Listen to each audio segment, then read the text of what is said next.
Assalamu alaikum wa rahmatullahi wa barakatuh. Bismillahir Rahmanir Rahim. Nahmaduhu wa nusalli ala rasulihil kareem. Amma ba'd. Brothers and sisters, welcome to our weekly program, Got Questions. Alhamdulillah. With the blessing of Allah subhanahu wa ta'ala, we're able to gather here weekly and to, mashallah, be in the company of these respected shuyukh and scholars and learn from them. May Allah subhanahu wa ta'ala bless all of them. Assalamu alaikum, Hazrat. How are you? Walaikum salam. Alhamdulillah. Good. I was just sharing this. So, Mufti Umar Saab mentioned to us something new that's going on. Anything that you would like to share with us before we start getting our questions? Any specific? You're sitting in the Darul Ifta in Ohio, so any questions? Anything specific that has come up recently? Yeah, I think last week or week before that, the class I am teaching online, as I mentioned with you, and mashallah, doctors are the student in that class. So they asked, because we were in the chapter of what is called that.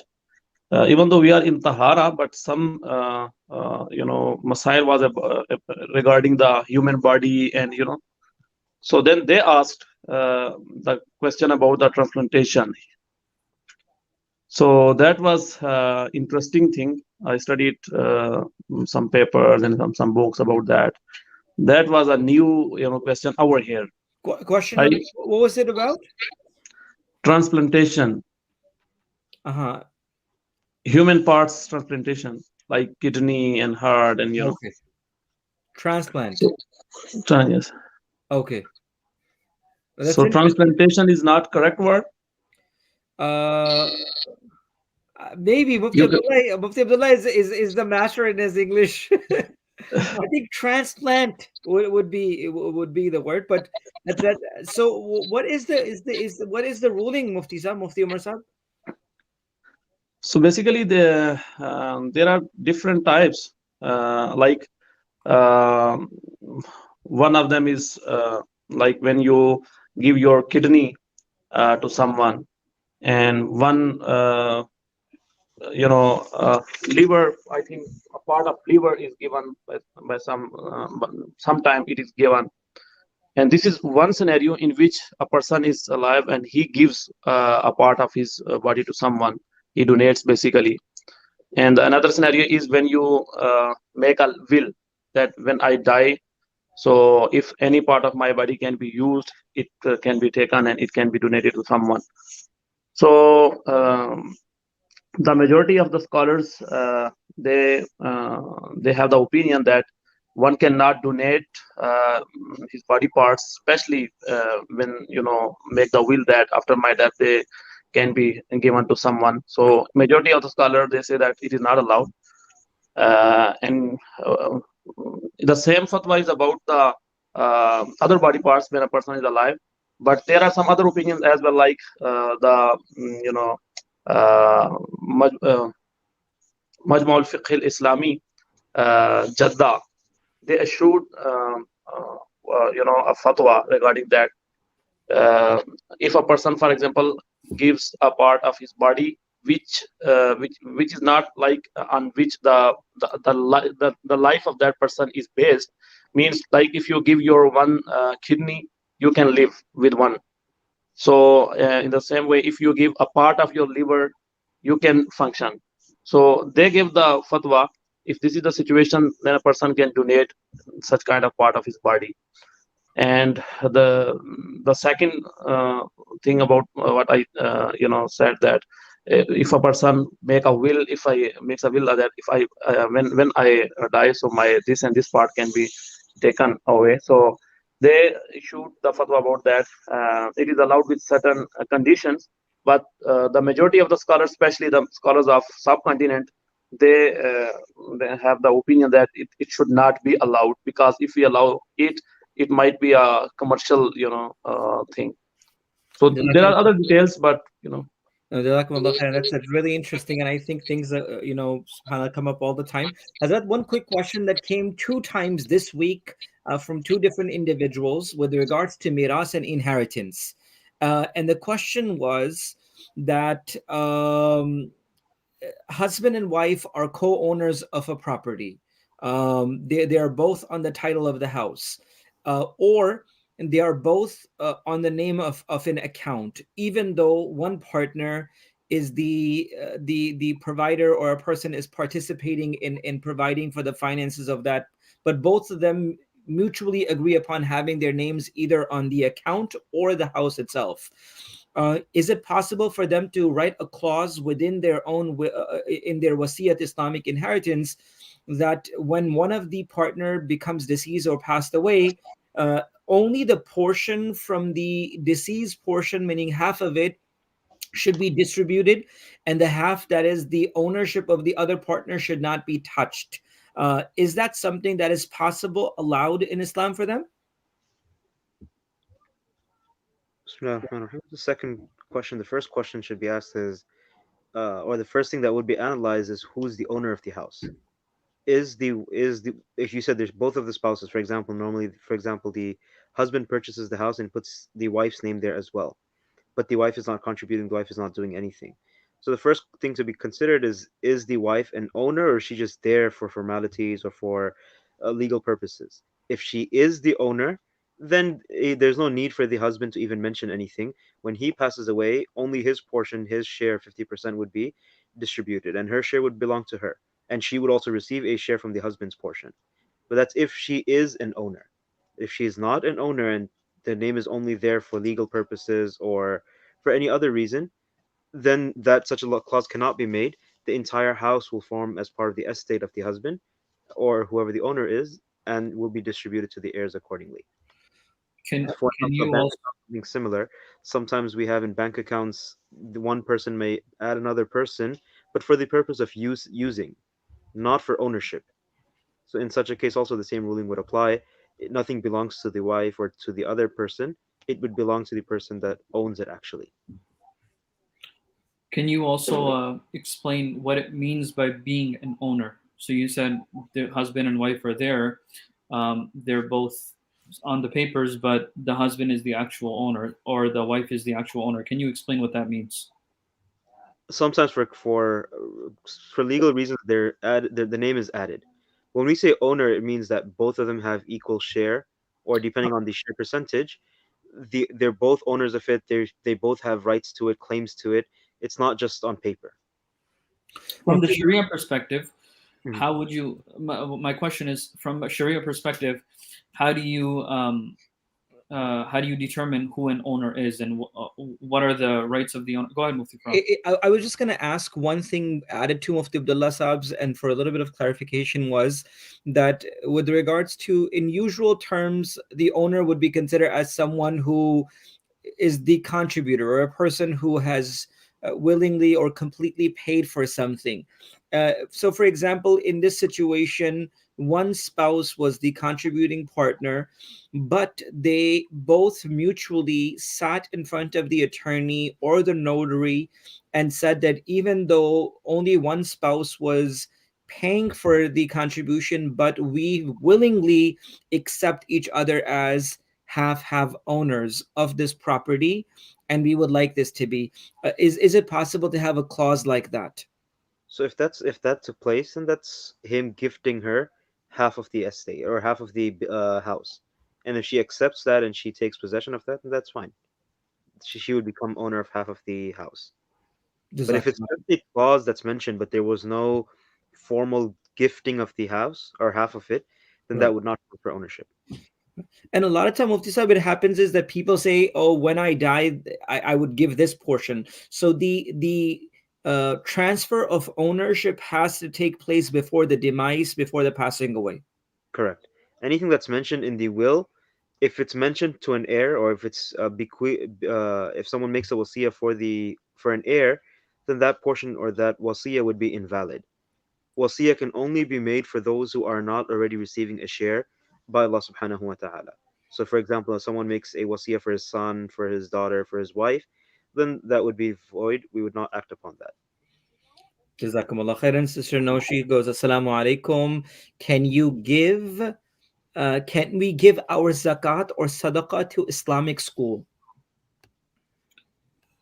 Wa alaikum salam wa rahmatullahi wa barakatuh. you can give your sadaqah to an Islamic school, not sadaqatul fitr, but voluntary charity. You can give to Islamic school, you can give to any good cause. In terms of sadaqatul fitr, you have to give that. Sadaqatul fitr is taken out at the end of Ramadan before Salatul Eid. That has to get to the poor. Zakat has to go to one of the many categories that Allah subhanahu wa ta'ala has clarified within the Quran. Now, there are some schools in which orphans study. There are some schools in which people that don't have means, they study. The less fortunate study. I'm going to leave that to Mufti Muaz. Before he answers that, just need to understand that our zakat should be given to a masraf, a category or a place where the most people would benefit. So if there is an Islamic school in the United States that is doing well, and there are people back in our country that might not be doing well, they don't have much to eat, then it is a recommendation for myself that you look at the category and the place where your zakat would benefit more people, and it would help keep people alive instead of Islamic schools expanding or whatnot. So I'm going to let Mufti Muaz answer the other portion, in which let's just say, for example, there's orphans studying in an Islamic school. Can they play that game in which they say we accept zakat and we accept it on behalf of the orphans and the poor people in our school? Before you pass the baton on to Mufti, I'm gonna Mufti Abdullah Sahab, I'm gonna ask you if you can a little bit further clarify on sadaqah nafila and sadaqah wajiba, just as a larger perspective of it, right? I think it would not just zakatul fitr, sadaqatul fitr, but just optional charity and mandatory charity, right? Like with regards to mannat and something that they have taken. Yeah. So voluntary charity is something that you just want to give. You don't have to do it because you made a promise. You don't have to do it for any other reason. You're just doing it. And I just saw the comment about the seafood. I know it's so distracting. Distracting. I just saw Ziabai's picture and I liked it. I think it was in Peru or me. I don't know where he was, man. Subhanallah, that food looked really, really good. But unfortunately, only Mufti Muaz would be able to eat it, probably. Yes. Macha Picchu or something like that. He's going there tomorrow. What is he's been enjoying his seafood.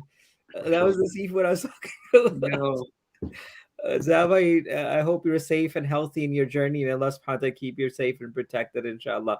So with regards to sadaqah wajiba and sadaqah nafila, I guess when you have an optional sadaqah and charity that has a much easier or I guess not restricted place where you can spend that money, and when it comes to sadaqah wajib or a mandatory charity, then it becomes really restricted on where you can spend that. So back to Mufti Muasa with a baton.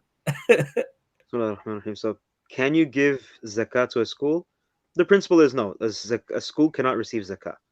But as Mufti Abdullah mentioned, if there are poor students in the school, orphans, people that are eligible to receive zakah, right? The word is eligible to receive zakah, and the school has taken or has become the wakil of those poor individuals, or the school becomes a wakil, a representative of the donor, and the school now finds people that are eligible to receive and they give it to them, then that would be permissible. But in many institutes, unfortunately, even in America, most students are not eligible for zakah, and some of these schools try to play a game and try to take zakat funds. Schools can hate me for saying this, but I'm sorry, this is deen of Allah subhanahu wa ta'ala, and we need to start being more cautious in where we're giving our zakat. Just because a school claims or a madrasa claims that they can accept zakat, it doesn't mean that they can accept zakat. Right? Just because a student claims that he's poor doesn't mean he's poor. I've seen incidents where students, mashallah, they've got expensive phones worth $800-900, but they're taking zakat funds, and many other unnecessary, non-essential properties of theirs. So things like this, they would not be eligible for zakat. So you would have to see where your zakat is being given. Just because the school claims, as I said, that they're eligible to take zakat, that doesn't mean they're eligible to take zakat. So do your due diligence. If there are reliable people that you can give your funds to and they will make sure that it goes to the hands of the poor student, then that's fine. For example, I've seen in Darul Mazadville in South Africa, they do take the zakat funds, but they make sure it touches the hands, or it goes into the hands of the poor students. And then if the poor student wants to use that to pay his fees, that's on his hand. It will be given to him and he's encouraged, hey, pay your fees with that. But the school doesn't just take it and say, oh, it's ours, or we're taking it for the poor student. That would not be fine. You'd have to have either express permission from the poor student, or the poor student will have to take possession of that and then give it to the school if it has to be used for the school. Mufti Sahib, I remember you used a word prior to not this session, but before when we were speaking in person. There was a word that you said, zakat is, I don't know, you miss, and I know it was a really nice, but it was a really strong word that really showed how the zakat was mishandled or something like that. But I don't know, I forget, you said something, but it was a really good eye opener on how the zakat is, subhanallah, so misused in so many places. May Allah protect us, man. Subhanallah. Brother Asif Lukman asks, Salam Muftis, I have the opportunity to learn Arabic calligraphy. Is there a reward in learning it to beautifully write the Quran? Walaikum salam wa rahmatullahi wa barakatuh. Sure, anything that's connected to the Quran is beautiful, it's rewardable. It's your love for the Quran that you're expressing. Maybe there is no set virtue, specific virtue for writing the Quran itself, but because it's part of the Quran, because you're showing, you're expressing your love for the Quran, you will definitely be rewarded for that. Subhanallah. Subhanallah. Inshallah, when you're learning your calligraphy or you're done, then I'll reach out to you. I need some things made. MashaAllah. MashaAllah. You will be rewarded as well because you have the love to Quran, inshallah. Allahu Akbar. Allahu Akbar. Ajib. Mufti Sahib gave fatwa. But Brother Farhan Ahmad asks, Assalamu alaikum. The category of the zakat, those whose hearts are to be reconciled. Reconciled. Mu'allafatul qulub. How can we implement? In our time nowadays, wa alaikum salam wa rahmatullah, in our time, it's not implemented.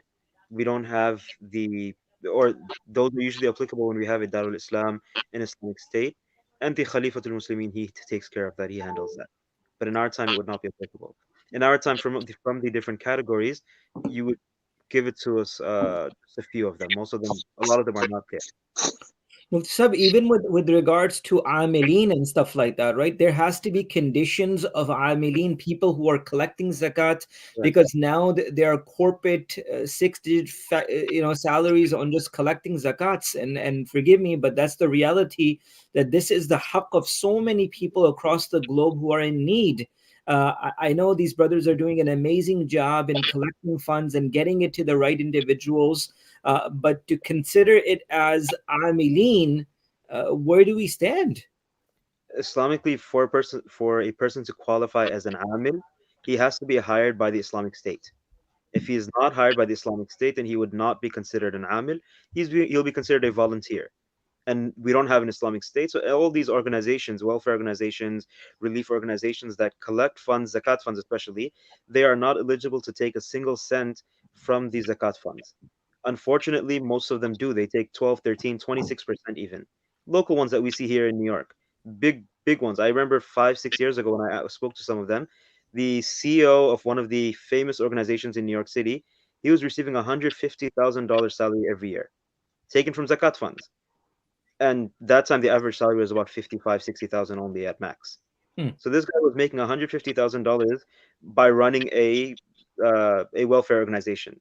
So there's a lot of misuse and I don't know what other words to use of these zakat funds. So it's important that people that are giving their zakah, they consider where and how they're paying their zakah, because the validity of their zakah will only be valid once it reaches the hands of the eligible recipients.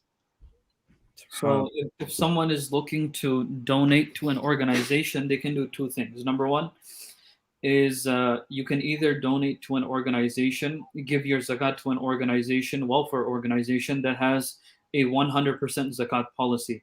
I believe Children of Adam has a 100% zakat policy, and just a handful of other welfare organizations have a 100% zakat policy, which means that 100% of the zakat that they receive is used for the correct purpose. The travel, everything in between, the transportation, the gas, everything in between is usually obviously taken out from other funds, right, Mufti Sam?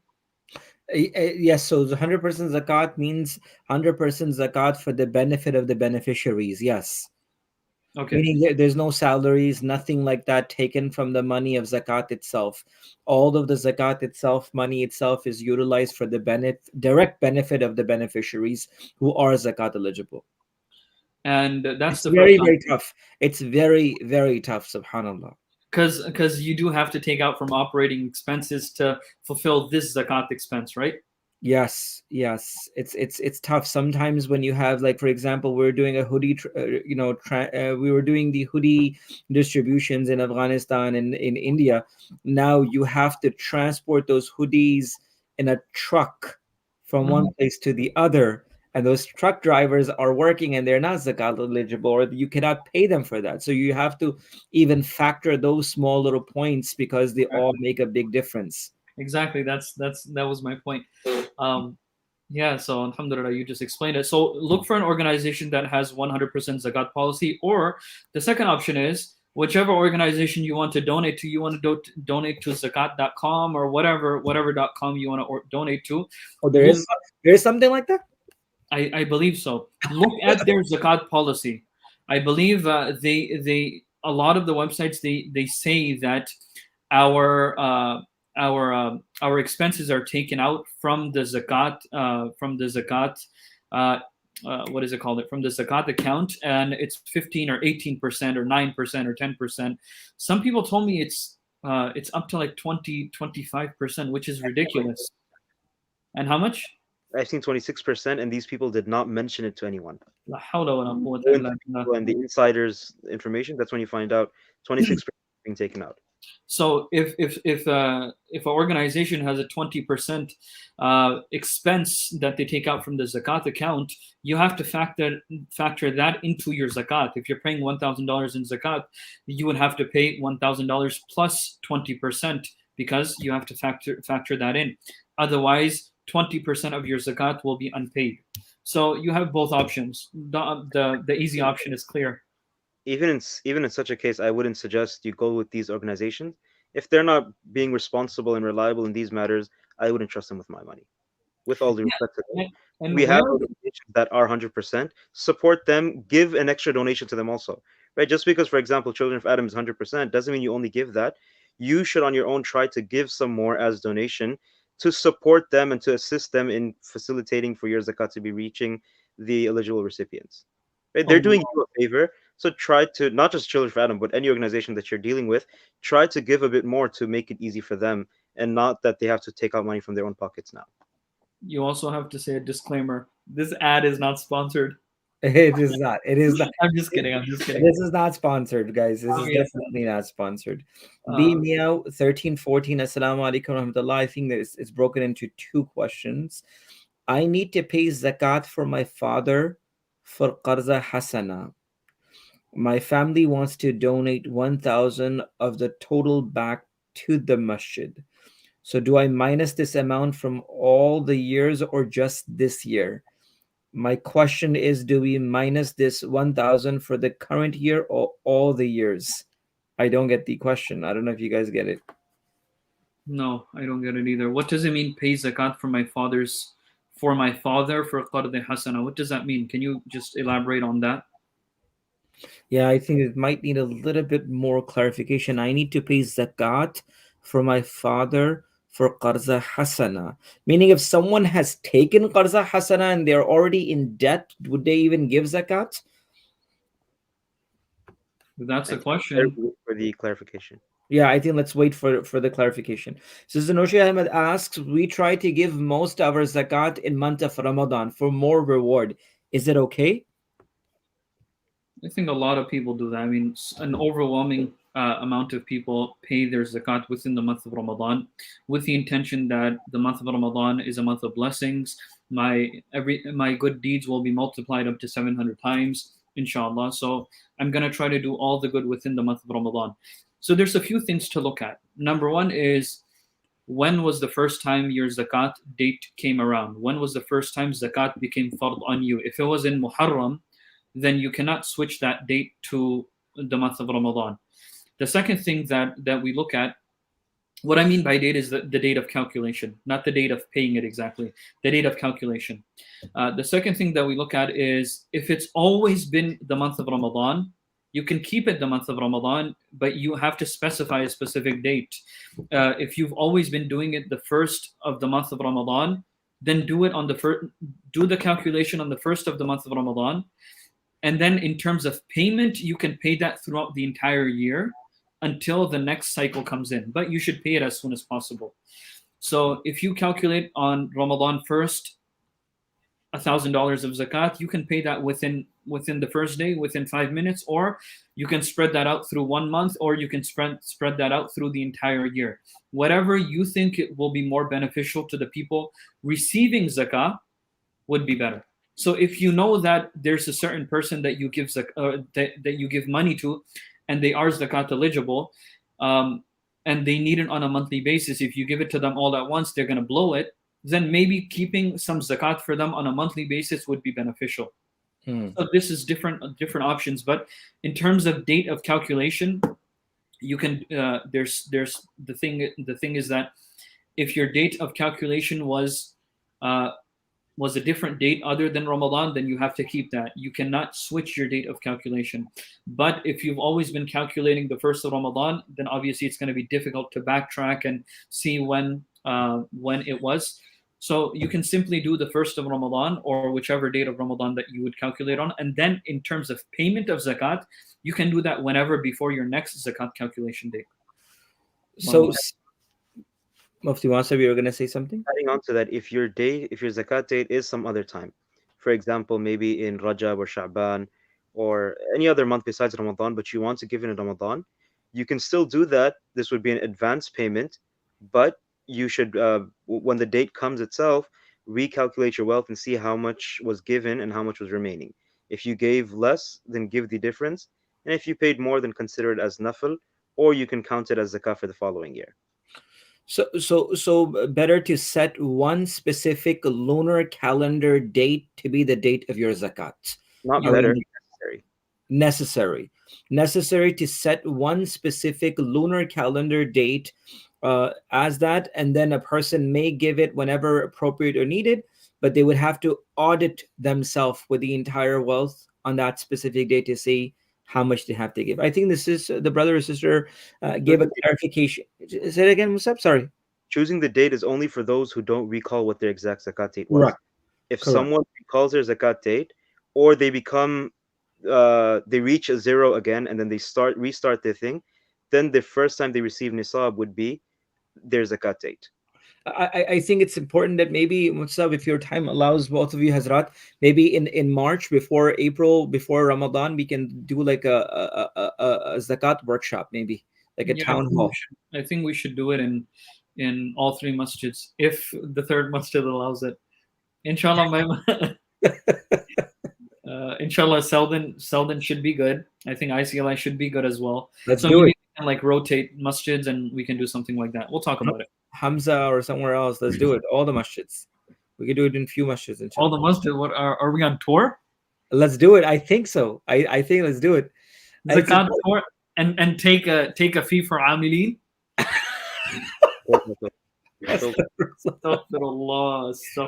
Oh man. So the question clarified here. So the question is, someone wrote, my dad passed away.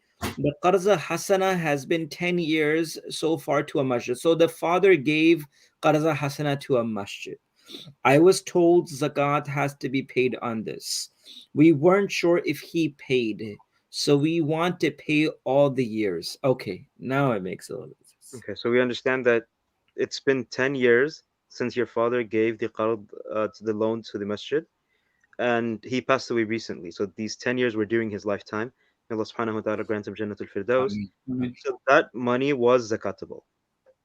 If he didn't give zakat, then yes, you would have to backdate the zakat for all the years. All 10 years you would pay zakat for the amount. But if it was paid, then you don't have to pay it. If you're not sure, then the better thing to do would be to give sadaqah or pay the zakat again. In the event that he already paid and this is an additional amount, then it would count as nafl for him. But this is if you have a dominant feeling that it's not, it wasn't paid. If the chances are, possible chances are he did pay it, then you shouldn't pay it from the zakat funds, from his wealth, rather from your own personal wealth. Subhanallah.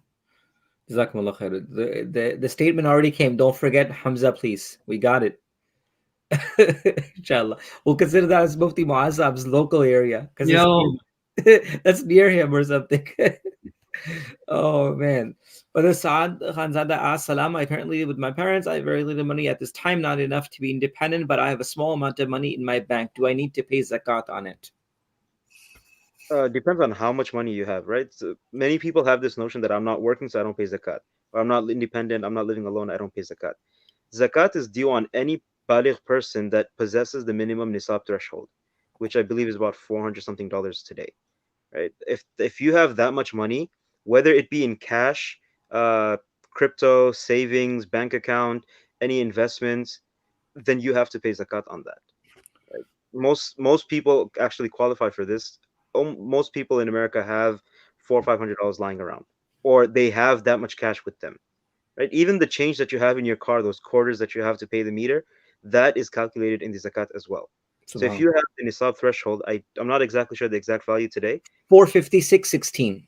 $456.16. If you have that much, Islamically, you're considered rich, and you have a right on you, or you have a responsibility on you to assist those who are less fortunate than you.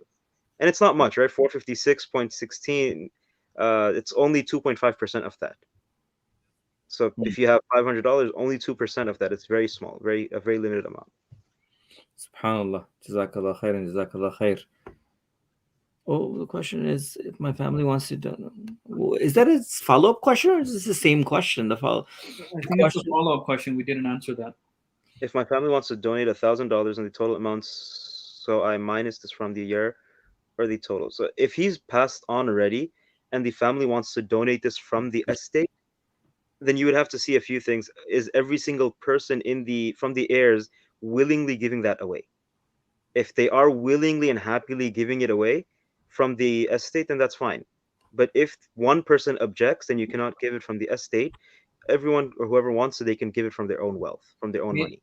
Meaning the zakat has to be given no matter what, whether people agree or not. If it's But unpaid, the voluntary charity has to be agreed upon. yes, by every single person. And if from amongst the heirs there are any non-baligh children, then their consent would not be permissible or not be valid. You would have to give that amount of the portion that you're deducting. You'd have to give it to that child. Jazakallah khair.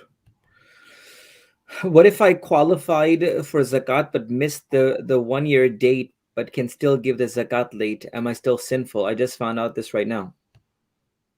You qualify for the zakat date, meaning you had zakat, you had enough money on your zakat date. If that's the case, then yes, you would give it. The zakat doesn't just fall off because you didn't pay, but it remains outstanding until your death and even after that.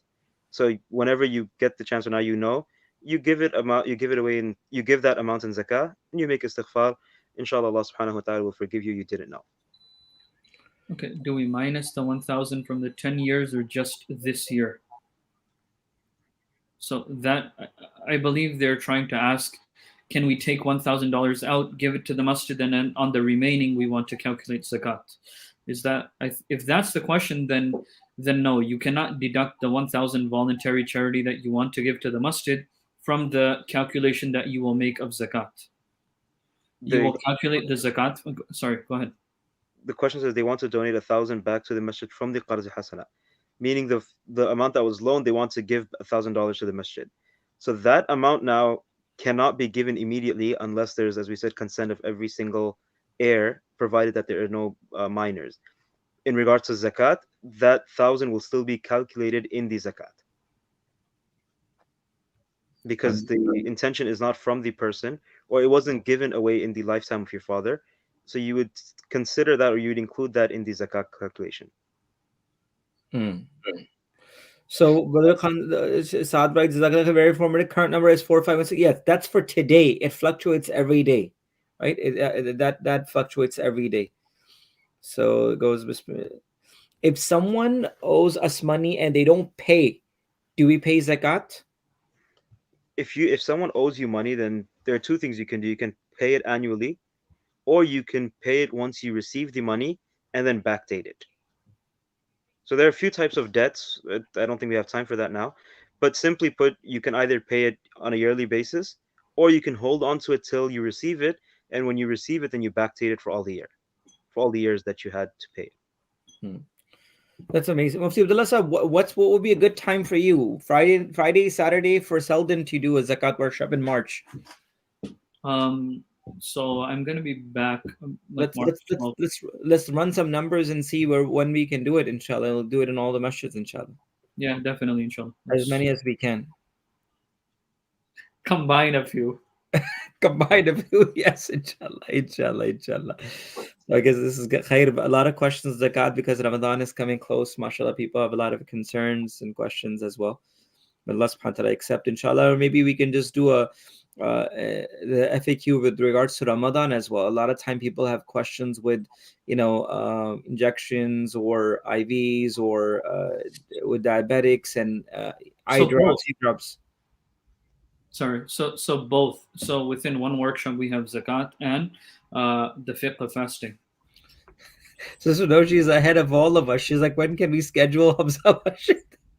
She's on it. Inshallah, I'm gonna call you tomorrow and schedule it. Inshallah, whenever it works for all. When Mufti Abdullah Sahab, he might be traveling for a bit. Once he's we're all together, and we can get a commitment from few more. Inshallah, we'll take care of it. Inshallah, subhanahu wa ta'ala. May Allah reward you guys and elevate you in this life with afiyah and akhirah. May He grant you barakah with afiyah in your affairs and accept you for His khidmat. Ameen. Ameen. And she goes, Jazakallah. So we'll coordinate with Hamza tomorrow, inshallah, and finalize. With this, Jazakumullah khairan hazrat, and thank you so much, brothers and sisters, for joining us. May Allah bless you and reward you. Please keep us in your dua, and inshallah, we'll see you next week. Assalamu alaikum wa rahmatullahi wa barakatuh. Wa alaikum salam wa rahmatullahi wa barakatuh. Yo, we're all wearing blue.